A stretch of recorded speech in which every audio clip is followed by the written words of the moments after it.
we have a 100-question test, and we need to know what score do you need to get out of 100 in order to pass. What would you say? 70. All right.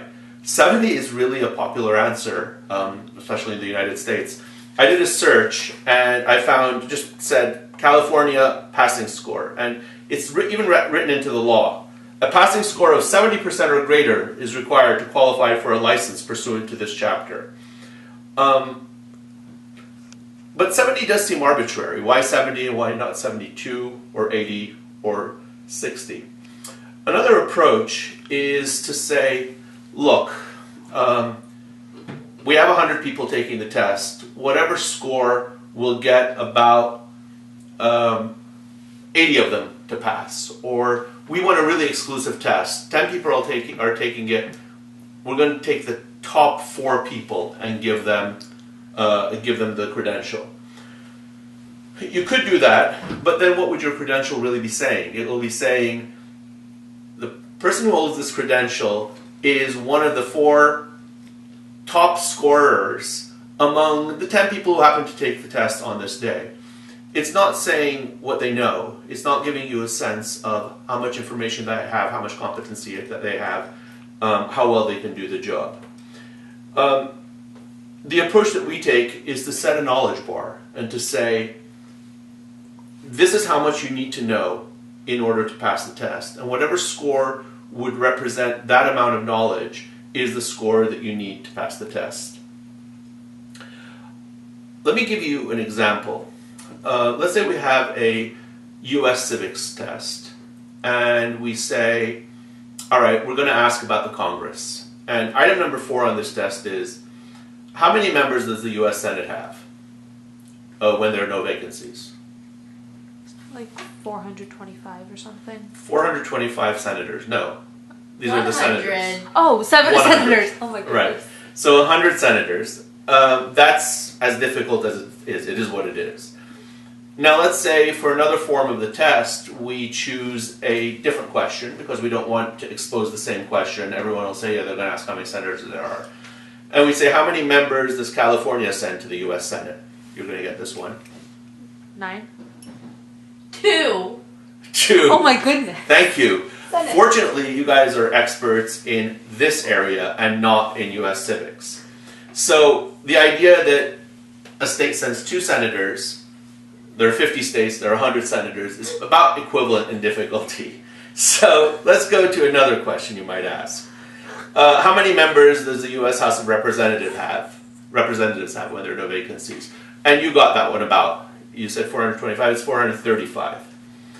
And 435 is a more arbitrary number, whereas the senators is 2 times 50 is 100, 435 is an arbitrary number. So it's probably a harder test question. So I'm not sure that if you had a test that had the senator question, and then you replaced it with the how many members of the House of Representatives question, it would be entirely fair to have the same passing score if all other questions were the same, because you've just put in a slightly harder question. Or, what if we did with the House question what we did with Senate? How many senators does California have? We said 2. If instead of California we had put another state, we'd put New York or Texas or Hawaii or Vermont, we'd still get 2. How many members does Vermont send to the US House of Representatives? Now this one is a bit harder, but you might be able to reason your way through it by saying Vermont's a small state, or you might know it, but if you don't know it, you might be able to reason your way through it. Say, Vermont's a small state, small population, 1. But what if instead of Vermont I asked, how many members does California send to the House? 53. Very good. Wait, really? for someone who doesn't know how many members the Senate has, you do know how many members the House delegation has. But if you look at the 2 forms in which I asked this question here, one gives you the options 47, 51, 53, 56. And if you don't know, you can't reason your way through this one. You're not going to say, well, California, a big populous state, it's not going to be one like Vermont, 50-something, 30-something, 40-something, I don't know. and this is going to be an impossibly difficult question. The other form that I've given you here, how many members does California send? 2, 13, 53, or 90? 90 is outrageously large. Obviously 2 is not enough if you're going to have a 435 member house, and California is one of the most populous states, if not the most populous. So you can very quickly descend on 53. And what would have been a very difficult question becomes a very easy question.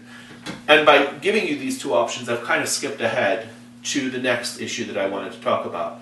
Not just that different question difficulties are going to lead to different cut scores, but that different ways of casting a question are going to lead to different question difficulties.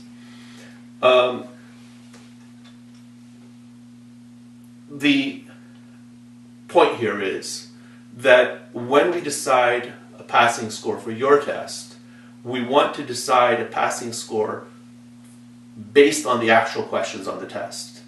And then as you put in new questions, we either make up for the more difficult questions with easier questions, or we adjust the passing score so that all in all, no matter which particular questions you get on the test, you have the same chance as anyone else of passing the test.